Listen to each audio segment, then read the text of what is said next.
Na primeira figura se detinha o catual que vira estar pintada, que por divisa um ramo na mão tinha, a barba branca, longa e penteada. Quem era, e por que causa lhe convinha a divisa que tem na mão tomada? Paulo responde, cuja voz discreta um mauritano sábio lhe interpreta. Estas figuras todos que aparecem, bravos em vista e feros nos aspeitos, mais bravos e mais feros se conhecem, pela fama nas obras e nos feitos. Antigos são, mas ainda resplandecem com nome, entre os engenhos mais perfeitos. Este que vês é Luso, donde a fama o nosso reino lusitana chama. Foi filho e companheiro do Tebano, que tão diversas partes conquistou. Parece vindo ter ao ninho hispano, seguindo as armas que contínuo usou. O do Douro e o Guadiano Campufano, já dito Eliso, tanto o contentou, que ali quis dar já aos cansados ossos eterna sepultura e nono aos nossos. O ramo que lhe vês para a divisa, verde tiso foi de Baco usado, a qual a nossa idade amostra e avisa, que foi seu companheiro e filho amado. Vês outro, que do Tejo a terra pisa, depois de ter tão longo mareado, onde muros perpétuos edifica, e o templo a palas que em memória fica? Ulisses é o que faz a santa casa, a deusa que lhe dá a língua facunda, que, se lá na Ásia Troia ensine a brasa, cá na Europa Lisboa em gente funda. Quem este outro cá, que o campo arrasa de mortos com presença furibunda? Grandes batalhas tem desbaratadas, que as águias nas bandeiras têm pintadas? Assim o gentil diz, responde o Gama. Este que vês, pastor já foi de gado, viriato sabemos que se chama, destro na lança mais que no cajado. Injúria tem de Roma a fama, vencedor invencível afamado. Não tem com ele não, nem tem ter puderam o primor que com pirro já tiveram. Com força, não. Com manha vergonhosa, a vida lhe tiraram que os espanta. Que o grande aperto, que em gente ainda que honrosa, às vezes lei magnâmias quebranta. Outro está aqui que, contra a pátria irosa, degradado, conosco se levanta. Escolheu bem com quem se levantasse, para que eternamente se ilustrasse. Vês? Convosco também vence as bandeiras destas aves de Júpiter válidas, que já naquele tempo as mais guerreiras gentes de nós souberam ser vencidas. Olha tão sutis artes e maneiras, para adquirir os povos, tão fingidas, a fatídica serva que o avisa, ele é sertório e ela sua divisa. Olha esta outra bandeira, e vê pintado o grão progenitor dos 6 primeiros. Nós o húngaro fazemos, porém nada o crinça em Lotaringia os estrangeiros. Depois de ter com os mouros superado, galegos e leonenses cavaleiros, a casa santa passa o santo Henrique, porque o tronco dos 6 se santifique. Quem é que me... Quem é, me dizem, este outro que me espanta? Pergunta o Malabar maravilhado. Que tantos esquadrões, que gente tanta, com tão pouco, tem roto destroçado? Tantos muros aspérrimos quebranta, tantas batalhas dá, nunca cansado, tantas coroas tem por tantas partes, a seus pés derribados estandartes? Este é o primeiro Afonso, disse o Gama, que todo Portugal aos mouros toma, por quem, no estígio lago, jura a fama de mais não se lembrar nenhum de Roma. Este é aquele zeloso a quem Deus ama, cujo braço o muro inimigo doma, por quem de seu reino abaixo os muros, nada deixando já para os futuros. Se César, se Alexandre Rei tiveram tão pequeno poder, tão pouca gente, contra tantos inimigos quanto eram os que desbaratava este excelente, não creia que seus nomes se estenderam com glórias imortais tão largamente. Mas deixe os feitos seus inexplicáveis, vê que os de seus vassalos são notáveis. Este que vês olhar com gesto irado para o rompido aluno mal sofrido, dizendo-lhe que o exército espalhado recolha e torne ao campo defendido. Torna o moço do velho acompanhado, que vencedor o torna de vencido. Egamoni se chama um forte velho, para leais vassalo claro espelho. Velucá vai com os filhos a entregar-se, a corda ao colo, nu de seda e pano, porque não quis o moço sujeitar-se, como ele prometera ao castelhano. Fez com que Ciso promessas levantar-se, o cerco que já estava soberano.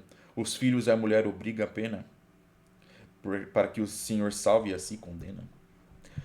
Não fez o cônsul tanto, que cercado foi nas forças caldinas, de ignorante, quando a passar por baixo foi forçado do Samninite jugo triunfante. Este, pelo povo injuriado, a si se entrega só, firme e constante. Este outro, a si e aos filhos naturais, e a consorte sem culpa, que dói mais. Bom, essas aqui são as primeiras estrofes do 8º Canto dos Lusíadas, onde nós vemos o irmão do Vasco da Gama, que é o Paulo da Gama, descrevendo, contando as pinturas que estão expostas ali na capitania portuguesa para o ministro indiano Catual. Tudo bom, pessoal? Meu nome é Caio Mota Ribeiro, eu estou aqui em mais um vídeo com vocês contando aqui, lendo a grande obra de Camões, Os Lusíadas. Dessa vez aqui, lendo a primeira estrofe até a 15ª estrofe do 8º canto, ou seja, estrofe 1 até a 15. Estamos lendo aqui, vamos fazer, esse é o nosso tema de hoje, né? Essas estrofes aqui, que é o momento que o ministro indiano está ali na capitania portuguesa querendo saber mais sobre os portugueses, e aí ele começa a ver as várias bandeiras que pintam a história, as grandes batalhas de Portugal, e nisso o Vasco da Gama conta e descreve essas bandeiras para ele. Mas antes disso, né, como é tradição já nos nossos vídeos, vamos fazer uma recapitulação do que a gente já leu até aqui na obra dos Lusíadas, né? Já estamos na começando a 8ª estrofe, então vamos recapitular aqui o que a gente viu desde a primeira até a 7ª. Primeira, 7ª estrofe, não, perdão, primeiro e 7º canto. Vamos recapitular aqui o primeiro e o 7º canto. O primeiro canto começa com o Camões fazendo a introdução da obra dele, onde ele diz que vai cantar os grandes feitos do povo de Portugal, o povo lusitano. E depois disso ele diz que dedica a sua obra ao rei Dom Sebastião, que é o monarca contemporâneo da época dele. Camões está publicando os Lusíadas em 1572, se eu não me engano, acho que é isso. E nessa época Portugal estava sob regência, mas o rei oficial ali, o soberano, era Dom Sebastião. Depois disso, o Camões vai estar contando a empreitada do Vasco da Gama rumo à Índia. Esse que é o evento central aqui da obra Os Lusíadas que a gente está lendo. Antes disso, antes de contar o que está acontecendo, Camões só diz pra gente que os marinheiros portugueses estão navegando pelo mar. E diz que enquanto eles fazem isso, enquanto eles navegam, os deuses se reúnem num concílio, numa reunião lá no Olimpo. Camões diz pra gente que o deus Júpiter, que é o rei dos deuses, ele convoca todas as divindades para estar discutindo o futuro do Oriente. Ele diz que a frota portuguesa, que nesse momento já navega pelo oceano, vai ser bem sucedida nessa empreitada. Ou seja, esses portugueses vão alcançar a Índia. E graças a isso, o povo de Portugal, os portugueses vão ser senhores dos mares do Oriente, ou seja, eles vão estar conquistando os territórios, né, a costa da Índia, a costa do Oriente. Então vão ser os grandes conquistadores dessa região do mundo. Nisso, os deuses que estavam ali naquele concílio começam a discutir entre eles, com alguns sendo contrários a essa empreitada, contrários as futuras conquistas dos portugueses no Oriente, e alguns sendo favoráveis, né? Querendo que os portugueses continuem suas grandes conquistas e sejam os grandes homens do mundo. Então os deuses estão discutindo ali, começa esse debate. Quando se encerra o concílio, Camões finalmente começa a narrar a empreitada do Vasco da Gama propriamente, né? Ele diz pra gente que a frota portuguesa tá nessa empreitada, saiu de Portugal e está nessa empreitada rumo à Índia, ele disse. E diz que nesse momento eles já estão navegando na costa africana oriental, no Oceano Índico, mais precisamente entre Madagascar e Moçambique. Se vocês derem um Google mesmo, olharem aí algum mapa que vocês tiverem, vocês vão ver que entre o norte de Madagascar e o norte de Moçambique existem algumas ilhas. É mais ou menos por ali que Vasco da Gama e seus marinheiros estão navegando nesse momento da obra. Ou seja, a gente já pode concluir, já consegue entender, que o Camões não começa a contar a empreitada do Vasco da Gama desde o começo. Ele não começa a contar desde a partida deles de Lisboa e conforme eles vão navegando até chegar na Índia. Ele não conta desde o começo. Como a gente vê aqui no primeiro canto, ele já começa a narrar quando eles estão aqui entre Moçambique e Madagascar. Tanto que ele diz que eles chegam nessa região mais ou menos no mês de março. Sendo que a frota portuguesa do Vasco da Gama saiu de Lisboa, para quem ainda lembra as aulas de história, eles saem de Lisboa no dia 8 de julho de 1497. Então eles estão aqui em março, então é março do ano seguinte. Então já se passou quase um ano de viagem. Então o Camões ele pula esse quase um ano de viagem e a gente aqui no começo do primeiro, no primeiro canto a gente não sabe o que aconteceu. Mais pra frente na obra a gente vai ver o que aconteceu. Mas, né, Camões decide começar por aqui. Nessa região, que é a costa africana oriental, é onde os portugueses vão estar se encontrando com os muçulmanos africanos. É nesse momento da obra que os marinheiros de Portugal se encontram com os muçulmanos que habitavam os territórios costeiros da África. O Camões vai contando pra gente que os portugueses vão se encontrar com os muçulmanos de Moçambique, e ali eles vão ser levados, manipulados e irem até Mombasa. Como eu falei para vocês, alguns deuses se mostraram contra a empreitada portuguesa. O deus que se destaca, a gente viu ele até já lá no Concílio dos Deuses, que é o deus Baco. Ele que foi um grande conquistador das terras do Oriente, não quer que os portugueses conquistem aquelas terras. Afinal, como foi predito por Júpiter, né? Júpiter estava contando o futuro. Ele disse que os portugueses vão realizar ali no Oriente os maiores feitos da humanidade até então. E Baco teme que os feitos que ele realizou no passado vão ser obscurecidos, né? Vão cair no esquecimento, cair em detrimento em favor dos feitos dos portugueses. Então por isso ele odeia os portugueses e não quer que eles alcancem o Oriente. Então a gente vai ver que ao longo aqui de toda a obra o Deus Baco não vai medir esforços para destruir a frota portuguesa. Então, quando o Vasco da Gama e seus marinheiros estão passando aqui pela costa africana oriental e se encontram com esses muçulmanos, o deus Baco vai e manipula esses muçulmanos contra os portugueses. Tanto que ele propõe algumas armadilhas. Os portugueses são levados, por causa de uma dessas armadilhas, eles são levados ali de Moçambique até um reino africano que fica mais ao norte, que é o reino de Mombasa. E ali, Vasco da Gama e seus marinheiros quase caem numa armadilha mortal. Isso já é o começo do segundo canto. A gente vê no começo do segundo canto que os portugueses só não morrem nessa armadilha graças à deusa Vênus. Como eu disse, alguns deuses se opunham aos portugueses, no caso o deus Baco, e alguns deuses eram favoráveis, sendo destacado a deusa Vênus. Ao contrário de Baco, a deusa Vênus tem um grande amor pelo povo de Portugal. Então ela, né, também não vai medir esforços para estar salvando o Vasco da Gama e seus marinheiros dessas armadilhas do Baco. Então ela vai e evita que os portugueses entrem no porto da cidade de Mombasa e, com isso, evita que eles caiam numa armadilha mortal que estava sendo preparada ali. Não só isso, ela vai até o deus Júpiter, que é o rei dos deuses, como eu já disse, e convence ele a ajudar os marinheiros portugueses.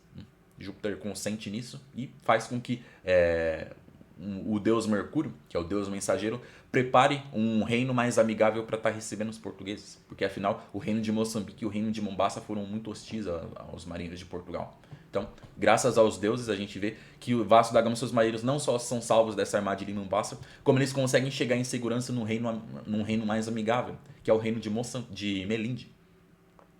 O reino de Melinde, apesar de ser um reino africano-muçulmano, né, recebe, né, o povo desse reino recebe os marinheiros de Portugal de uma forma muito amigável, graças à ajuda dos deuses. Então a gente vê aí que o favor dos deuses está possibilitando que a empreitada do Vasco da Gama prossiga e venha a ser bem sucedida. Ali em Melinde, o povo português é tão bem recebido que o rei de Melinde pede para que Vasco da Gama conte a história de Portugal para ele. Ele fala que o povo de Portugal é muito famoso por ali pelos seus grandes feitos e quer conhecer mais sobre esse povo que é tão grandioso. E pede para que Vasco da Gama conte a história de Portugal e depois disso conte sobre sua viagem, né? Afinal, essa viagem do Vasco da Gama é um feito muito impressionante. Ele pede, depois de me contar a história do seu povo, me conte como foi a sua viagem, por onde você passou, o que você viu desde que você saiu da sua terra natal até chegar aqui no meu reino, que no caso é o reino de Belinde. E nisso começa o terceiro canto, onde o Vasco da Gama vai estar... O Camões interrompe a narração da empreitada do Vasco da Gama para estar contando a história de Portugal pra gente. Ele vai fazer isso no terceiro e no quarto canto. Eu sempre enfatizo uma coisa em quase todos os vídeos, que a gente nunca pode estar esquecendo, que apesar do evento central aqui, da obra que a gente está lendo, Os Lusíadas, ser a empreitada do Vasco da Gama, não é só isso que o Camões está contando pra gente. Ele deixa isso bem claro lá na introdução dele, lá no primeiro canto, né? nas três primeiras estrofes, onde ele diz que está cantando os grandes feitos do povo lusitano. Não somente o grande feito de Vasco da Gama, mas os grandes feitos do povo lusitano como um todo. Por isso que chama Os Lusíadas. Então, nesse momento em que Vasco da Gama vai contar a história de Portugal para o rei de Melinde, é uma oportunidade que o Camões tem para contar os grandes feitos realizados pelo povo lusitano antes da empreitada do Vasco da Gama. E é isso que a gente vê no terceiro canto. Depois de descrever um pouco o território europeu, o Camões por meio do Vasco da Gama, então é o Vasco da Gama que está falando isso, ele descreve a Península Ibérica, ele menciona grandes feitos de grandes nomes que são antepassados dos portugueses, né, os grandes lusitanos, alguns lusitanos bem afamados. Inclusive a gente vai ver nessa leitura de hoje, onde a gente está vendo ali as bandeiras de Portugal, é mais um momento em que o Camões está contando a história de Portugal. E ali a gente vê a representação de algum desses antepassados dos portugueses, sendo mencionados nessas bandeiras aqui no oitavo canto, também foram mencionados ali no começo do terceiro canto. Então, depois de contar esses antepassados, o Camões começa a falar, o Vasco da Gama começa a falar pra gente os eventos que levaram ao surgimento do Reino de Portugal e a sucessão dos monarcas portugueses que, ao longo dos séculos, das décadas dos séculos, foram expandindo cada vez mais o território de Portugal. Essa é a grande constante dos reis de Portugal. Eles estavam sempre querendo realizar grandes feitos ao expandir o reino português e o império deles, né, no caso, vai se tornar um império, e também o cristianismo. Que é isso que o Camões fala pra gente lá na segunda estrofe do primeiro canto, né? Ele diz: canto as memórias gloriosas daqueles reis que foram dilatando a fé e o império. Então é isso aqui, no terceiro canto é isso. O quarto canto ele continua isso, sendo que é nesse momento que os reis portugueses começam a conquistar os territórios para fora da Europa. Ou seja, começam a conquistar os territórios ali da África. Até o momento que a gente chega no reinado do rei Manuel I. O rei Manuel I é o monarca contemporâneo do Vasco da Gama. O rei Manuel, o Camões, por meio do Vasco da Gama, diz pra gente, aqui no quinto canto, que o rei Manuel teve um sonho com o Oriente, onde ele viu ali o rio Indo, o rio Ganges, ele viu os povos ali do Oriente, aquela região toda, e interpretou aquilo como um sinal que ele deveria conquistar as terras da Índia. E nisso ele convoca ali, prepara essa empreitada sob o comando do Vasco da Gama para estar alcançando a Índia. E nisso se encerra o quarto canto, né? Eu tava falando se encerra o quinto canto, mas esse é o quarto canto. O quinto canto vai ser o momento que Vasco da Gama, após ter contado a história de Portugal, que ele fez isso no terceiro e no quarto, no quinto ele vai estar contando a viagem dele. Lembrando, né? Essa é a época aqui, né? Nesse momento aqui, o terceiro, quarto, quinto canto, é Vasco da Gama contando a história de Portugal para o rei de Melinde, fazendo esse grande relato sobre a história. Então ele diz que no dia 8 de julho de 1497, ele partiu comandando uma frota de navios portugueses que tinha como objetivo chegar até a Índia. Então ele fala que pelos reinos africanos que eles foram passando, afinal eles foram navegando ali da Europa ao sul, né, contornando a costa africana, então foram passando por vários reinos. Depois de 5 meses e 5 dias, se eu não me engano, eles chegam no extremo sul ali da costa africana, né? Eles chegam na ponta da África do Sul. É ali que fica o famoso Cabo da Boa Esperança, o Cabo das Tormentas. É ali que eles encontram o famoso gigante Adamastor. Então aí, né, para quem tem curiosidade, né, em que parte da obra Os Lusíadas surge, mencionado, aparece o personagem que é o gigante Adamastor, aqui no quinto canto, né, no momento que Vasco da Gama está contando a história da viagem dele para o rei de Melinde, ele menciona ali que ali no Cabo da Boa Esperança ele se encontrou com o gigante que se denominava Adamastor. E depois disso o Vasco da Gama conta como é que foi a viagem ao navegar pela costa africana oriental. Antes ele estava navegando na costa africana ocidental, né, na parte oeste, agora ele está navegando na parte leste, né, já está navegando no Oceano Índico. Ali ele fala sobre os problemas que eles tiveram com tempestades, com correntezas desfavoráveis para eles.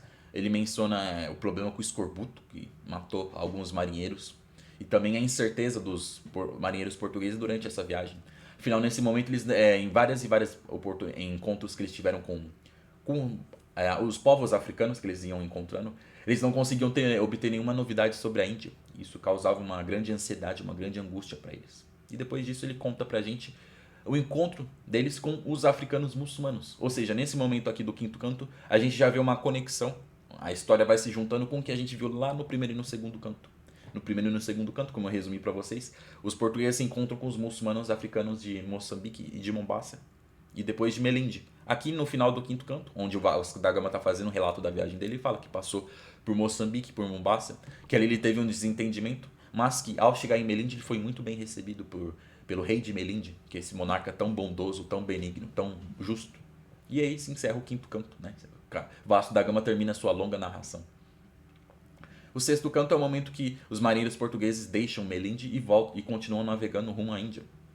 Em Melinde, como eu disse, né, eles foram muito bem recebidos, então ali eles puderam descansar, eles puderam se reabastecer, né? Pegar mantimentos, água, alimento e água, munição também é dito isso. Mas o principal que os portugueses conseguiram ali em Melinde foi um piloto, um guia que pudesse conduzir eles pelo um caminho mais seguro até a Índia. Porque, como a gente bem sabe, a empreitada do Vasco da Gama ela foi pioneira nessa viagem. Então, principalmente quando eles passam ali pelo Cabo das Tormentas e começam a navegar no Oceano Índico, eles estão navegando um tanto às cegas aqui. Eles sabiam que eles tinham que continuar navegando rumo ao norte, que uma hora eles iam chegar em algum lugar. Mas eles não sabiam a distância e nem o que eles iam encontrar no meio do caminho. Então, eles, como eu disse, eles estavam com muita incerteza ali. Tanto que a gente viu no primeiro e no segundo canto que o Vasco da Gama pediu várias vezes a ajuda de um piloto, de algum guia para os muçulmanos que ele fosse encontrar. E ele só foi obter esse piloto guia aqui em Melinde. Em Moçambique a gente viu que ele tinha obtido um, só que aquele piloto estava seguindo os conselhos do deus Baco. Então tanto que ele levou, foi o piloto guia muçulmano ali de Moçambique, que levou os portugueses para a armadilha em Mombasa. O piloto aqui, guia de Melinde, é muito amigável a eles, então ele vai levar eles em segurança até a Índia. Mas o deus Baco não vai desistir de destruir os portugueses. Né? Como eu disse, ele vai ser o grande antagonista do Vasco da Gama de seus marinheiros. Então, nesse momento em que os marinheiros estão quase chegando na costa da Índia, o deus Baco vai e coloca mais um de seus planos em prática. A gente viu que no primeiro e no segundo canto o Baco manipulou os muçulmanos de Moçambique e de Mombasa contra os portugueses. Agora ele vai manipular os deuses do mar contra os portugueses. A gente vê que o deus Baco desce até o fundo do mar, convoca todos os deuses e faz um discurso manipulador contra eles, né? Consegue manipular os deuses e convence os deuses a soltar os furiosos ventos contra os portugueses. Os furiosos ventos são as divindades que personificam os ventos. Então, né, os deuses do mar são manipulados por Baco e liberam os furiosos ventos para atacar a frota portuguesa. Então a frota portuguesa é atacada pelos... Esses furiosos ventos sopram uma terrível tempestade contra o Vasco da Gama e seus marinheiros. Ali a gente vê que a frota portuguesa quase naufraga. Os portugueses quase morrem ali nesse ataque. Eles só não morrem, né? Só não são destruídos porque, mais uma vez, eles são salvos pela deusa Vênus. Como eu disse, né? A deusa Vênus tem um amor muito grande pelo povo português e vai estar sempre salvando eles das armadilhas do deus Baco.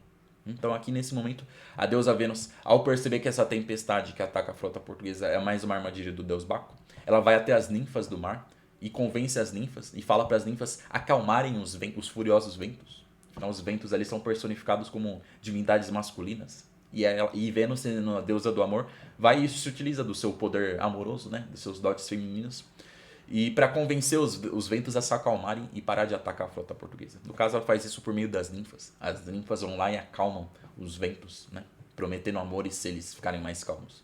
E nisso, Vênus mais uma vez salva os portugueses das armadilhas do deus Baco. O sétimo canto se encerra então... o sexto canto se encerra com a chegada de Vasco da Gama e seus marinheiros ali na Índia. O sétimo canto, que a gente terminou de ler nos vídeos anteriores, nas estrofes anteriores, é a chegada da frota portuguesa na Índia e o encontro deles com os indianos. Nessa época que o Vasco da Gama está chegando, a Índia não era unificada. Ela é dividida em muitos reinos. Tanto que eles chegam na província que é chamada Malabar, mais precisamente num reino ali dessa província que chama-se Calicut. O reino e a cidade se chamam Calicut. Se vocês derem uma olhadinha no mapa, essa cidade existe até hoje. Ela fica ali mais para o sul da costa oeste da Índia, que é onde Vasco da Gama e seus marinheiros vão. Então eles chegam até ali, sendo guiados por esse piloto de Melinde. Ele leva eles até ali. Tanto que ele até diz, finalmente chegamos nas terras que vocês tanto desejam, tanto buscaram, né? Que vieram de tão longe para alcançar. Esse é o que é o reino de Calicut, estamos chegando. Como os portugueses têm por regra, nunca atracar diretamente nos portos. A gente vê isso ao longo de toda a viagem do Vasco da Gama. Ele evitava sempre atracar nos portos.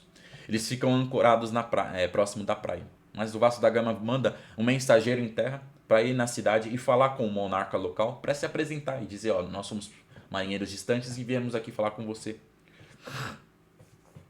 Mas, né, como os portugueses são um povo muito diferente do povo indiano, imagine um português, esse mensageiro português, que era um diplomata, ele chega em terra num bote, ele é europeu, ele tem aspecto europeu, ele tem a pele clara, ele está usando roupas, né, ali portuguesas, roupas espanholas, de características da Península Hispânica, chega ali no meio do povo indiano, que é o povo asiático, inclusive meio negro, né, é um povo bem bronzeado.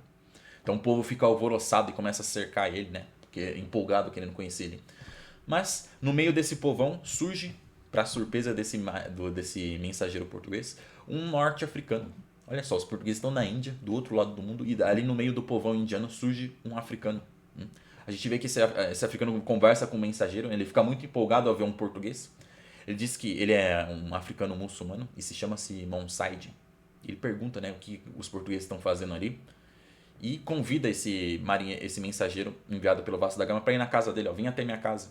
Porque nesse momento, o rei de Calicut, que se chama Samorim, ele não está na cidade no momento. Então você pode ficar na minha casa um pouquinho para a gente conversar e matar essa curiosidade. Nisso o mensageiro vai até a casa dele, descansa um pouquinho. E o Monsaid pede, por favor, você não me leva até as naus portuguesas para que eu veja o povo português. Eu tenho um grande apreço pelo seu povo. Faz muito tempo que eu não vejo esse povo que é vizinho das terras de onde eu vim. É importante até salientar que nessa época que o Vasco da Gama está chegando aqui na Índia, como eu disse para vocês, os reis portugueses já tinham conquistado vários territórios ali na África. Então, quando esse Mouro, esse muçulmano, que é o Monsaid, ele disse que os portugueses são vizinhos da terra dele, provavelmente ele morava, ele era de algum dos reinos, algum dos territórios africanos que eram vizinhos desses territórios que foram conquistados pelos portugueses, ou ele era nativo, né, ele era a pátria dele, era algum desses territórios africanos que os portugueses já tinham conquistado.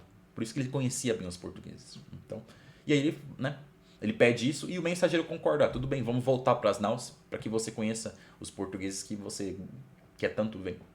O Vasco da Gama recebe esse muçulmano de uma forma muito amigável e se aproveita desse encontro para perguntar, para obter mais informações sobre o povo da Índia, sobre a Índia. E nisso a gente vê o Monsaid descrevendo a sociedade indiana para a gente. Nesse momento, o mensageiro, o rei Samorim, já tinha retornado para a cidade e ficou sabendo da visita desses estrangeiros que estão chegando no reino dele e pediu para que Vasco da Gama e convidou e mandou um ministro, né, um subordinado dele, até o Vasco da Gama para convidar ele para vir até o palácio. Nisso a gente vê o momento que o Vasco da Gama sai das naus portuguesas, estando acompanhado de alguns poucos portugueses, e vai até o palácio do rei Samorim. Diante do rei Samorim, que é o rei desse reino indiano, que é Calicut, o Vasco da Gama revela pra gente o grande objetivo da empreitada dele. Além de estar estabelecendo uma rota segura até a Índia, o grande objetivo dessa empreitada era estabelecer uma relação, uma aliança com algum reino indiano. Esse era o objetivo do Vasco da Gama que o Camões coloca pra gente. Então o Vasco da Gama propõe uma aliança comercial e militar de Portugal com o rei Samorim. O rei Samorim ele pede, ao ouvir essa proposta, ele fala assim, ó, eu não vou aceitar agora porque eu preciso me reunir com os meus conselheiros para discutir isso. Então, enquanto eu não te dou a resposta para o seu pedido, você pode ficar aqui um tempo aqui no meu palácio descansando. E nisso o rei Samorim também vai e fala com um dos seus ministros, que se chama Catual, e fala, ó, tente obter mais informações sobre os portugueses. Afinal, né, o Vasco da Gama chegou ali e imediatamente fez uma proposta de aliança. Né? O rei Samorim nem conhecia os portugueses, nem sabe que povo é esse. Então ele mandou esse ministro obter mais informações. Então a gente vai ver agora um foco, né, nesse personagem que vai ser importante aqui durante essa passagem da obra, que é o ministro indiano Catual. Ele primeiramente vai até aquele muçulmano que é o Monsaid e faz algumas perguntas para ele. O Monsaid diz, ó, eu sei que eles são cristãos, que eles são um povo muito conquistador, nem se é conhecido algum povo que tenha vencido eles em batalha, e eu sei que eles controlam vários territórios que são vizinhos da minha terra. Mas eu recomendo que, se você quiser conhecer eles melhor, vai até eles e converse com eles. E nisso a gente vê o momento que esse ministro Catual vai até as naus portuguesas, ele leva esse muçulmano Monsaid junto e vai até as naus portuguesas para conhecer os portugueses que tinham ficado nas naus. Lembra, o Vasco da Gama saiu com alguns deles e está ali no palácio, aguardando a resposta do rei Samorim. Nisso, esse ministro Catual vai até as naus portuguesas. Ali ele vai se encontrar e vai estar conversando com o irmão do Vasco da Gama, que é o Paulo da Gama. No momento que ele está ali nas naus, mais precisamente ele está na capitania portuguesa, que é a principal nau. A principal nau da frota se chama capitania. Então ele está ali nas naus e ele vê que estão estampadas várias e várias bandeiras ali vamos dizer, no convés da nau. E essas bandeiras estão pintadas tem vários retratos de vários homens e várias batalhas. E nisso ele, muito curioso, o ministro Catual pede para que o Paulo da Gama comece a explicar essas naus. Ele começa a perguntar, quem é essa pessoa pintada? Que batalha é essa? Quem é esse outro personagem? O que é isso? Ele, curioso, ele fica impressionado com aquelas pinturas. E nisso a gente chega nesse momento, onde começa o 8º canto que a gente está lendo. Certo, pessoal? Aqui quase 30 minutos resumindo aqui o que a gente já leu. Mas eu acho importante, eu sempre faço isso para a gente se situar melhor na nossa leitura. Mas eu peço para vocês sempre estarem assistindo os vídeos que eu já publiquei até agora. Eu fiz um resumo, eu omiti muita coisa, né? Tem várias informações complementares que a gente leu na obra até agora. Então não deixem de assistir esses vídeos que eu publiquei até agora para vocês se situarem melhor na nossa leitura e não perderem nenhuma informação importante, nada que não deixe nada para trás, certo? Mas vamos começar aqui a ler um pouquinho, vamos ler novamente aqui as primeiras estrofes aqui do oitavo canto, né? Vamos ler da primeira até a 15ª. Na primeira figura se detinha o catual, que vira estar pintada, que por divisa um ramo na mão tinha, a barba branca, longa e penteada. Então, o ministro catual está ali na capitania portuguesa vendo as pinturas. E a primeira que ele bate os olhos, que ele se detém, que ele fixa a atenção, né? É a figura onde está pintado um homem, né? É um homem que está pintado, que tem uma divisa na mão. Ele está segurando na mão dele uma divisa, que é uma insígnia, é como se fosse um brasão de armas. Se vocês já viram assim, a foto de algum general, de algum comandante, ele tinha às vezes várias medalhas, várias insígnias no peito. É isso, né? É isso que ele está segurando na mão. Ele está segurando algo que representa uma insígnia. E ele é retratado como sendo um homem de barba branca, bem longa, e a barba bem penteada. Quem era e por que coisa lhe convinha a divisa que tem na mão tomada? Paulo responde, a voz discreta, o mariumandro sábio lhe interpreta. Ou seja, ele perguntou isso, o catual perguntou isso. Quem é esse que está segurando essa divisa nas mãos? Quem é esse? E aí o Paulo da Gama vai estar respondendo para ele. É interessante que ele fala assim, ó, Paulo responde, cuja voz discreta o mauritano sábio lhe responde. Bom, o Paulo da Gama é português. O catual, a gente viu, ele é um indiano gentil. Quem é o mauritano? Quem é o muçulmano? É o Monsaid. Lembra que eu falei que os portugueses encontraram esse mouro? Que é o Monsaid. O Monsaid, ao longo de toda essa... Em vários momentos, ele vai ser o intérprete entre os portugueses e os indianos. Então, o Paulo da Gama vai estar contando, descrevendo as pinturas pro ministro catual. Mas quem vai estar explicando e fazendo, traduzindo as palavras é esse muçulmano, que é o Monsaid, que está ajudando aqui. Então, imaginem isso, essa situação. Estas figuras todas que aparecem, bravos em vista e feros nos aspectos, mas bravos e feros se conhecem pela fama nas obras e nos feitos. Ele fala, esses homens que estão representados aqui com esses aspectos bravos, corajosos, né, mostrando força, são famosos, são conhecidos, né, pela fama e nas obras novos feitos, eles se conhecem pelos seus grandes feitos.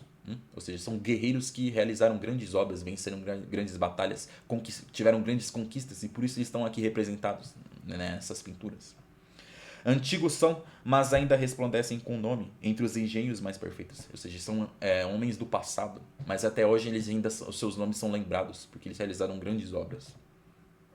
Este que vês é Luso, donde a fama o nosso reino lusitano chama. Ou seja, essa primeira pintura que a gente leu na estrofe anterior, que é o homem com essa divisa e tem a barba branca e longa, ele está explicando, é o Luso. A mitologia de Lusitânia, dos portugueses, diz que essa terra é chamada Lusitânia, porque antigamente no passado um grande conquistador, quando chegou ali ele ficou muito encantado com aquilo ali e ele decidiu começar a morar ali. Ele conquistou aquele território e decidiu morar ali.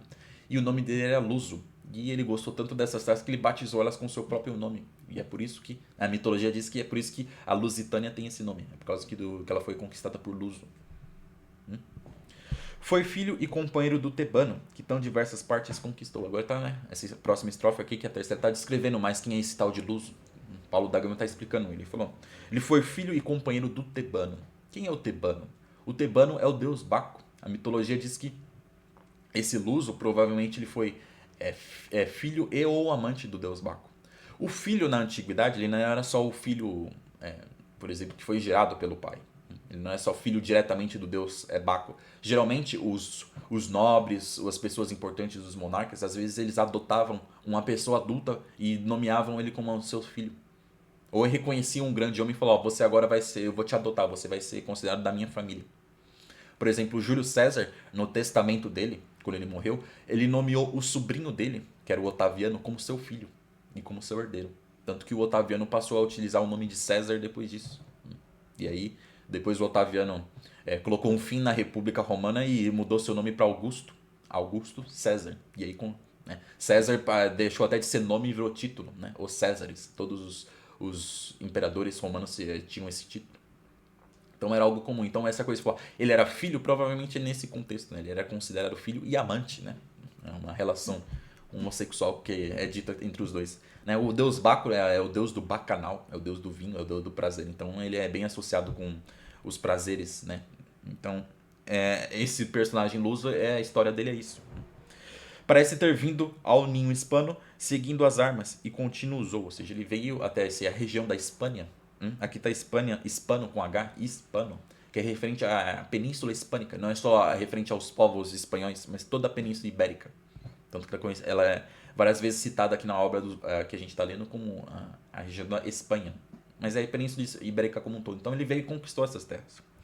Do Douro e Guadiana, o campo fano, já dito e liso, tanto o contentou, que ali quis dar aos já cansados ossos eterna sepultura e nome aos ossos. Ou seja, ele gostou tanto dessas terras, que vão desde o Rio Douro até o Guadiana.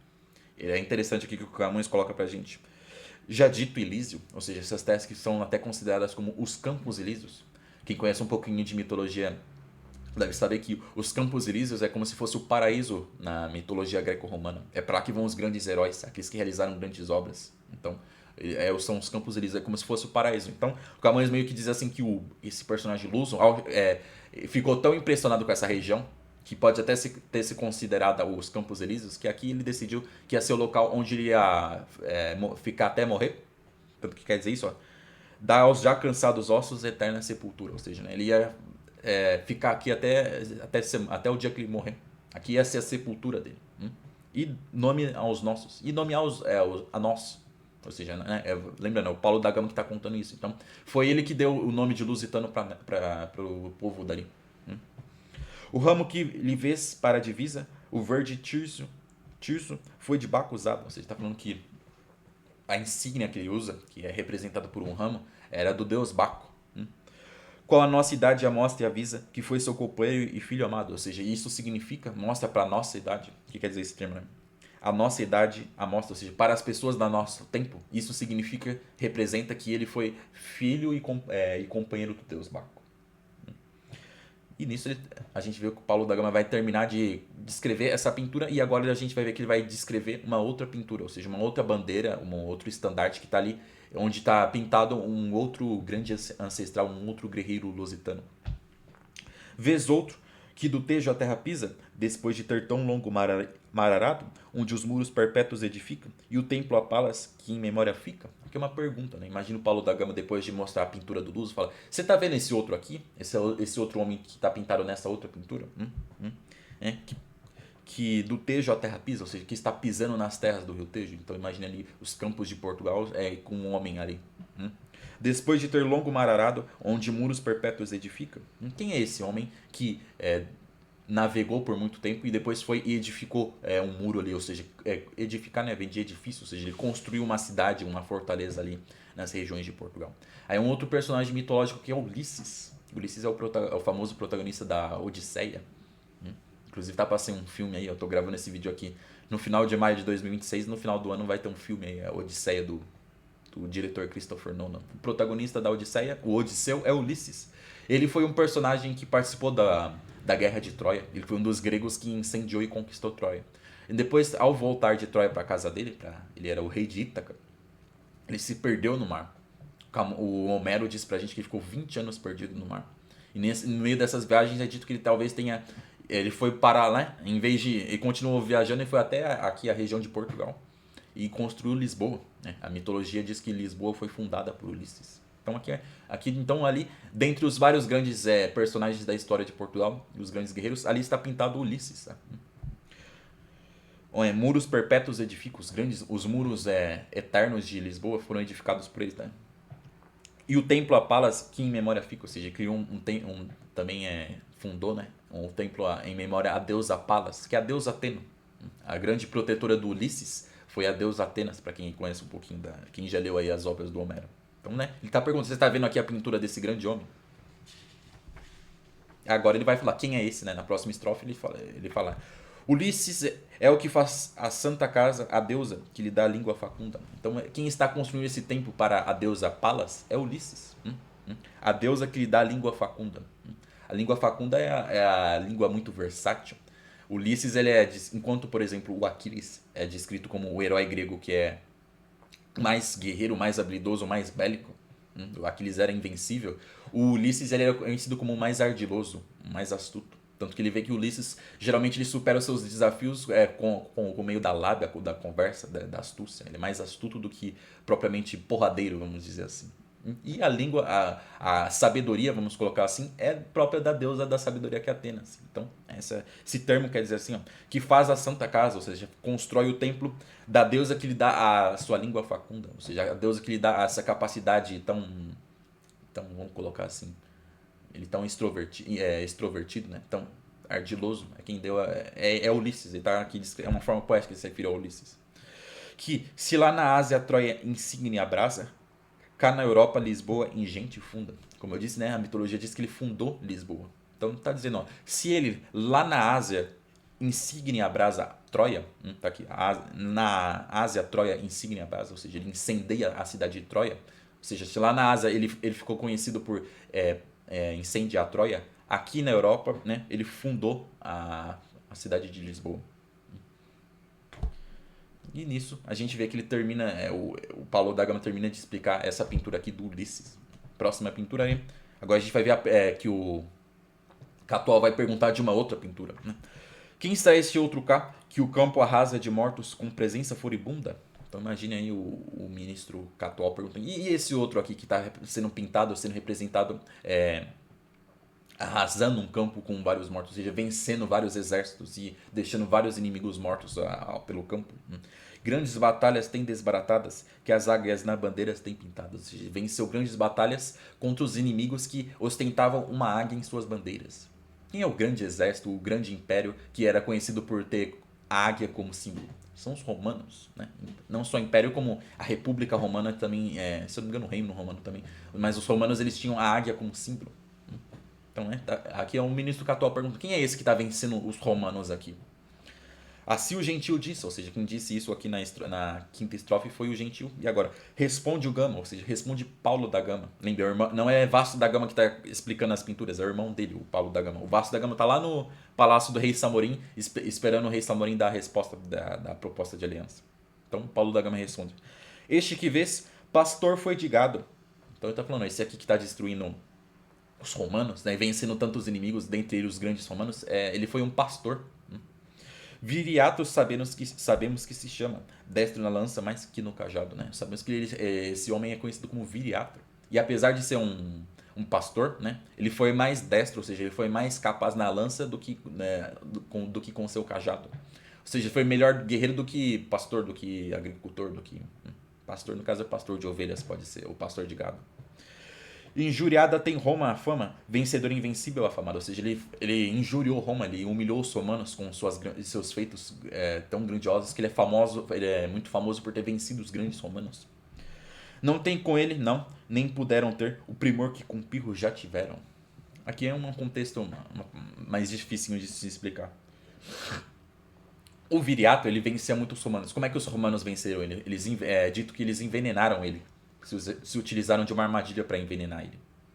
Na história diz que os romanos eles tiveram um inimigo, um rei inimigo, que ele chamava-se Pirro. E em algum momento os subalternos do Pirro queriam trair ele. Então esses subalternos traidores foram até os romanos e falaram assim, ó, a gente está propondo para vocês, romanos, uma armadilha que nós vamos matar eles. Nós vamos ajudar vocês, romanos, a matar aqui o nosso chefe, que é o Pirro. E o que os romanos fizeram? Recusaram isso. Eles capturaram esses dois homens traidores e devolveram para o inimigo, falando, ó, você é nosso inimigo, mas a gente não vai se utilizar de nenhuma armadilha, nenhuma prática ardilosa para destruir você. Então a gente está devolvendo esses homens que por acaso vieram aqui propor traição para vocês. Olha só que honrado foram os romanos. Porém, eles não tiveram essa mesma honra ao enfrentar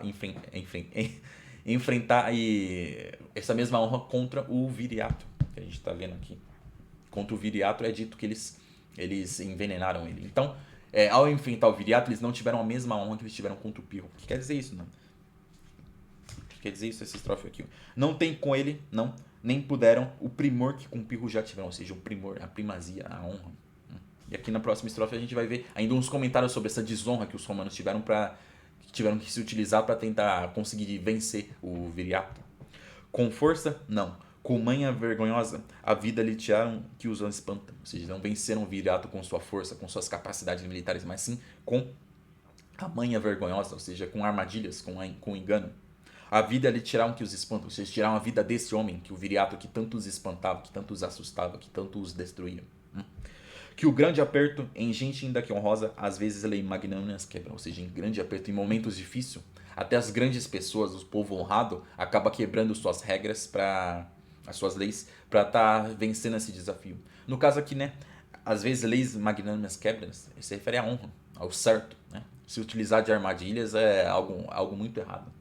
Apesar de ter aquela famosa frase, né? Não há regra no amor e na guerra, se eu não me engano, né?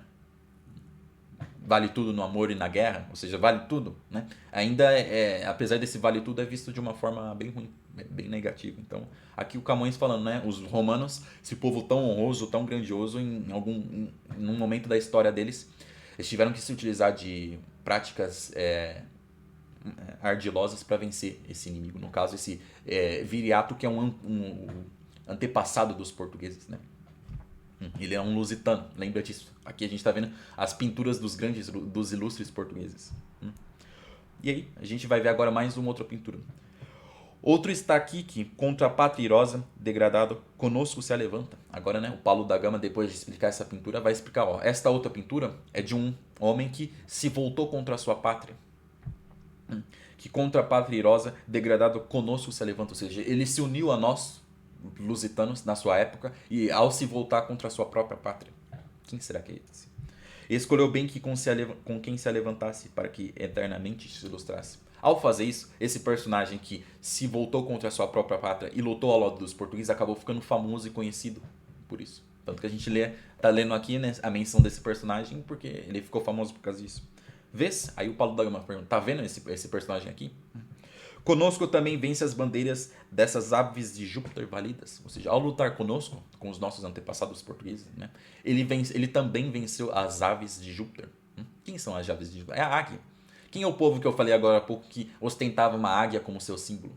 É o povo romano. Então, esse outro personagem, assim como o Viriato, ele também venceu os romanos ao lutar ali por Portugal. No caso, ele era um romano e traiu os romanos para lutar pelos portugueses. Então, essa coisa aqui, ó. Vence as bandeiras dessas aves de Júpiter balidas, né? Vence o povo que carrega a ave de Júpiter em suas bandeiras. A ave de Júpiter é a águia. Então é o povo, uma referência ao povo romano. Que já naquele tempo as mais guerreiras gentes de nós souberam ser vencidas. Ou seja, desde aquela época, desde a antiguidade, ou seja, né? Afinal, essa aqui é a época, se eu não me engano, da República Romana, não é Império. Tenho quase certeza que é a República. Os grandes povos guerreiros já vinham sendo derrotados pelos lusitanos. Quer dizer isso? Né? Já naquele tempo, ou seja, antigamente, as mais guerreiras gentes de nós souberam ser vencidas. Ou seja, esses povos vieram a ser vencidos por nós, os romanos, as guerreiras gentes. Né? Então, os romanos eles foram um dos povos mais conquistadores da humanidade. Então, olha tão sutis artes e maneiras para adquirir os povos tão fingidas. A fatídica serva que o avisa. Agora tá mostrando, né? É dito que esse personagem, que a gente vai ver o nome dele agora, é dito que ele é meio mitológico, ele disse que ele tinha uma corça, um servo, que aqui tá em maiúsculo, é serva, que acompanhava ele e até dava umas previsões, mostrava o futuro para ele. E é por isso que ele era tão bem sucedido ao vencer os romanos. Ele é Sertório. E ela é sua divisa, ela é a corça. Ele tinha também a corça como um insígnia. E ele também é dito que ele tinha uma corça. E graças a isso, graças a essa corça mística, ele venceu seus adversários. Vocês estão vendo aqui que o Camões está mencionando mais uma vez os grandes personagens da história de Portugal. Lá no primeiro canto, eu sei que o vídeo vai ficar bem longo, mas no momento que o Camões está dizendo que dedica a obra ao rei Dom Sebastião, lá no primeiro canto, ele menciona que vai estar cantando os grandes feitos do povo lusitano e ele menciona alguns deles. Então lá no primeiro canto a gente vê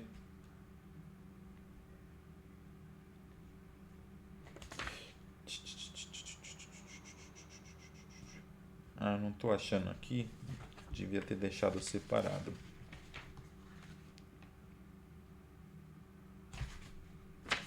Mas ele menciona o Sertório e o Viriato, se eu não me engano, lá no primeiro canto, quando ele está dizendo que ele vai cantar os grandes feitos desse povo. Eu não estou achando aqui, mas enfim, ele cita Ele tinha mencionado isso. E a gente vê ele repetindo lá no começo do terceiro canto. Ele menciona o Sertório e o Viriato. Ele até menciona o Baco também, se eu não me engano. Então agora ele está mencionando eles de novo. Mas enfim, agora ele diz, né, que esse outro homem que lutou, que é que lutou pelos lusitanos vencendo os romanos é Sertório. Agora ele vai mostrar mais outra bandeira. Olha esta outra bandeira e vê pintado o grão progenitor dos reis primeiros. Veja essa outra bandeira. Esse outro aqui, personagem dessa bandeira que eu estou apontando, é o Paulo da Gama falando, é o progenitor dos reis portugueses. Ou seja, ele é o pai dos reis de Portugal. Nós, húngaro, fazemos, porém, nada crer sem Lotaringa ou estrangeiros. Ou seja, nós, portugueses, acreditamos que ele foi um húngaro. Ou seja, o progenitor dos portugueses foi um homem da Hungria. Porém, né, os estrangeiros acreditam que ele talvez tenha vindo da Lotaringia, que é uma cidade lá da Áustria. Ou seja, né, os portugueses, né, os reis portugueses descendem de algum europeu ali que seja da Hungria ou da Áustria. Então ele falou. Depois de ter com os mouros superado galegos e leoneses cavaleiros, ou seja, esse aqui que é o pai dos reis de Portugal, ele é conhecido por ter vencido os muçulmanos e superado os galegos e os leonenses. Os galegos e os leonenses são os espanhóis ali da Península Ibérica, que são vizinhos ali dos portugueses. Depois disso, a Casa Santa passa ao Santo Henrique, porque o tronco dos reis se santifique. Ou seja, o Santo Henrique, a gente vê aqui esse homem que é o pai dos reis de Portugal, né, que se chama Henrique. No caso é o Dom Henrique. A gente viu ele ser mencionado lá no terceiro canto, quando o Vasco da Gama estava contando a história de Portugal. Dom Henrique. Ele vai ser o pai do primeiro rei de Portugal, que é o Afonso Henriques. A gente até viu lá no terceiro canto, é dito que quando o Dom Henriques ele era conde de Portugal, ele também, enquanto ele era vivo, ele participou da primeira cruzada. Então aqui é uma referência. A Casa Santa passa o Santo Henrique. Ou seja, Dom Henrique foi até a Casa Santa, até Jerusalém. Porque o tronco dos reis se santifica, que é uma forma poética de dizer aqui. Para elevar o nome dos portugueses, ele foi e participou também da primeira cruzada. A gente viu isso, você menciona lá no terceiro canto. Agora vamos ver uma outra pintura aqui. Quem é este? Me dize. Outro que me espanta. Pergunta o Malabar maravilhado. Ou seja, o Malabar. Quem é o Malabar? É quem mora na província de Malabar. Quem é o ministro Catual. Lembra que eu falei que o reino de Calecut, que os portugueses estão nesse momento, fica na província de Malabar? Então, né, agora, depois do Paulo da Gama tá mostrando a pintura do Dom Henriques, o ministro Catual. Isso, o ministro Catual vai perguntar, e esse outro que está nesta outra pintura? Quem é? Me diz, este outro que me espanta, que está me espantando, né? Que me impressiona. Que tantos esquadrões, que gente tanta, com tão pouca, tem roto destroçado. Ou seja, quem é esse outro que, mesmo com poucos homens, destrói, desbarata, vence tantos inimigos? Aqui, ó. Tantos esquadrões que tanta gente, ou seja, com pouco exército, está vencendo tantos inimigos. Quem é esse? Tantos muros, aspergos quebranta, ou seja, derruba tantos muros, tantas muralhas. Tantas batalhas dá, nunca cansado, ou seja, participe e vence tantos combates sem nem se mostrar cansado. Tantas coroas tem por tantas partes, a seus pés derribadas estandartes. Ou seja, quem é esse que derruba tantas coroas de tantos reis inimigos e tantos estandartes inimigos? Ou seja, aqui a gente está vendo a pintura de um lusitano muito impressionante. Lembrando, o Camões está cantando descrevendo as bandeiras em ordem meio que cronológica, ou seja, é alguém que veio depois do conde Afonso Henriques, do Dom Henriques. Quem é esse? Agora o Paulo da Gama vai responder. Este é o primeiro Afonso, disse o Gama. É o primeiro rei de Portugal, o príncipe Afonso Henriques, que foi levantado pelos portugueses como o rei Afonso Henriques. Disse o Gama. Que todo Portugal aos mouros toma, aqui que tomou os territórios de Portugal da mão dos muçulmanos. A gente viu lá no terceiro canto, né? A Península Ibérica tinha sido conquistada pelos muçulmanos e durante vários séculos os cristãos ficaram batalhando com os muçulmanos até expulsar eles da Península Ibérica. Então, quem expulsou, conquistou os territórios dos muçulmanos ali na região de Portugal foi principalmente o rei Afonso Henriques. Por quem o Estígio Lago jura fama de não celebrar nenhum de Roma. Olha aqui. Quem é Fama? Que está até em maiúsculo, Fama, é a deusa Fama. É a divindade que simboliza a fama, a glória. É dito que é a deusa Fama que espalha o nome das pessoas. Por aí. Então não é se alguém é famoso, porque é a deusa Fama que espalhou. E aqui diz, né, que a deusa, o rei Afonso Henriques, ele realizou, o Afonso I, realizou feitos tão grandiosos que a deusa Fama jurou diante do lago Estige, que nunca mais ia celebrar ninguém de Roma, ou seja, nunca ia estar cantando os feitos maiores do que o dele. Essa questão aqui no Estígio Lago, jurar no Estígio Lago, é dito que quando os deuses iam fazer um juramento que nunca ia ser quebrado, eles faziam diante do Lago Estige, que era um rio que ele era a entrada do submundo do inferno, era o Hades. Então os deuses na mitologia faziam quando eles juravam no rio de Estige, diante deste lago, deste rio, eles nunca iam conseguir quebrar a promessa deles. Então a deusa Fama jurou que nunca ia estar cantando alguém mais glorioso que o Afonso Henriques. Isso quer dizer que ele foi o maior homem da humanidade até então, o maior guerreiro, o maior general até então. O Camões enfatiza isso muito bem pra gente. Este é aquele zeloso a quem Deus ama, cujo braço o muro inimigo doma, para quem de seu reino abaixa os muros, nada deixando já para os futuros. Né? Ou seja, aquele rei que é amado por Deus e que conquista os territórios dos muçulmanos. Se César, se Alexandre Rei tiveram tão pequeno poder, tão pouca gente, contra tantos inimigos quanto eram os que desbarataram este excelente, não creia que seus nomes se estenderam com glórias imortais tão largamente. Aqui eu li quase toda a estrofe para vocês, mas o que ele está falando assim? Ó? Se Júlio César ou se Alexandre o Grande tivessem lutado com tão poucos homens, assim como o rei Afonso Henriques lutou, não creia que seus nomes se estenderam com glórias imortais tão largamente. Ou seja, se Júlio César e o Alexandre o Grande, que são os dito, né, os maiores generais da humanidade, os maiores generais da antiguidade, tivessem lutado contra tão poucos, assim como fez o Afonso, eles nunca iam ter realizado seus feitos. Porque eles lutaram com grandes exércitos e se tornaram, obtiveram grandes conquistas com seus grandes exércitos. Mas o rei Afonso Henriques não. O rei Afonso Henriques obteve suas grandes conquistas com pequeniníssimas tropas, né? Pouquíssimos soldados. Por isso que o Camões coloca que ele é maior do que todos os grandes generais da humanidade.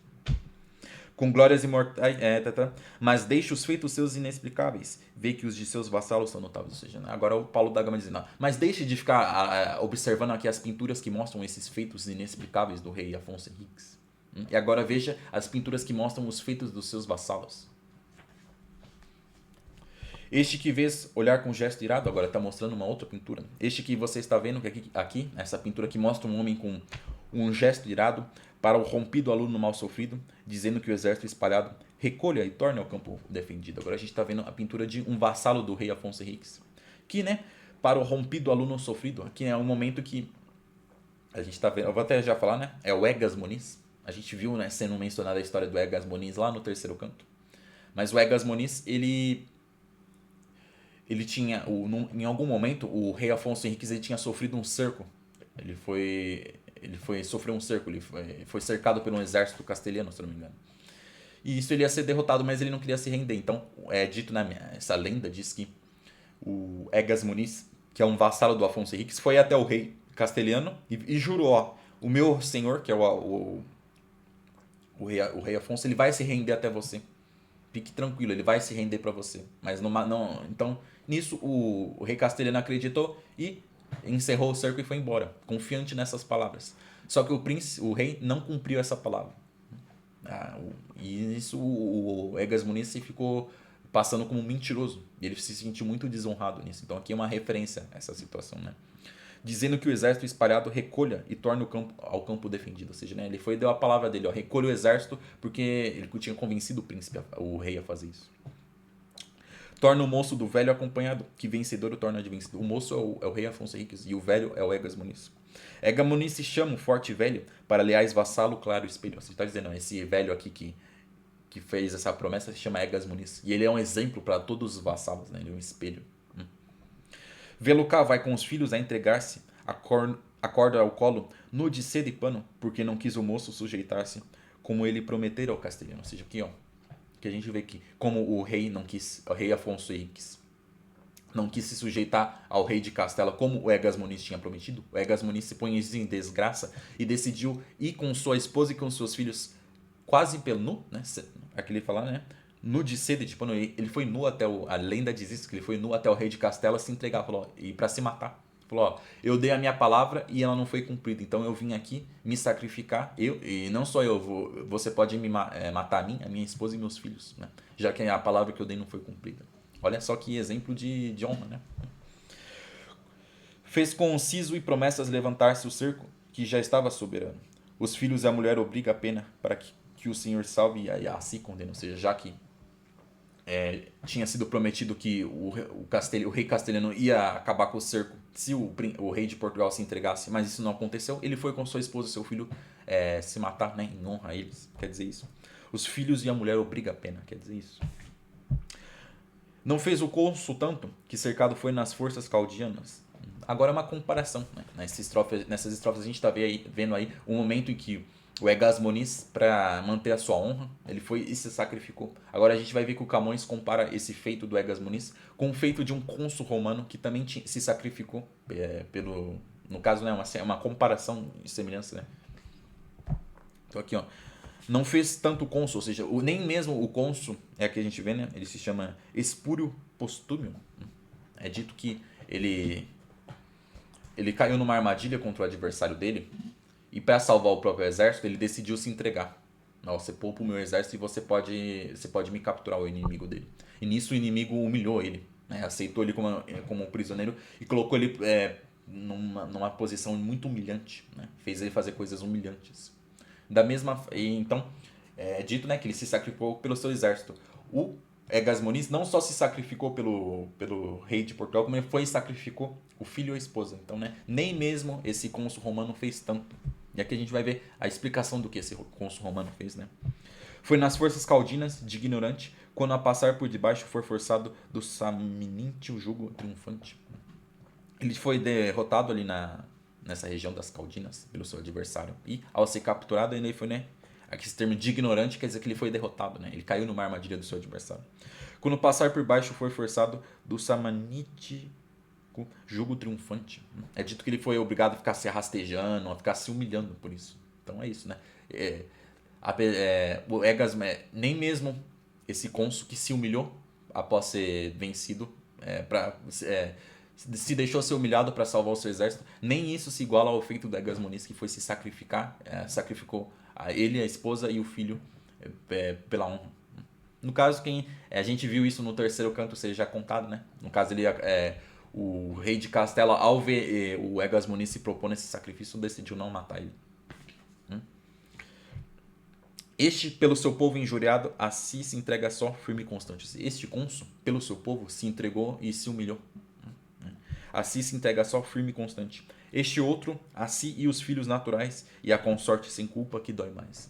Então, este cônsul, né, que é o Espúrio Postúmio, ele se entregou pelo seu povo, enquanto esse vassalo, que é o Egas Moniz, entrega a si, a esposa e os filhos. Certo, pessoal? Terminando aqui mais uma leitura. 1 hora já de vídeo, vou pedir para vocês estarem deixando um like e, se possível, também estar comentando esse vídeo, né? Me dizer o que vocês estão achando aqui da nossa leitura, né? Qualquer comentário, qualquer crítica também é muito bem-vinda. Vou pedir também para vocês assistirem os vídeos que eu já publiquei até agora no YouTube, né? No comecinho do vídeo eu fiz um extenso resumo desde o primeiro canto até o sétimo, mas aquilo ali foi um resumo.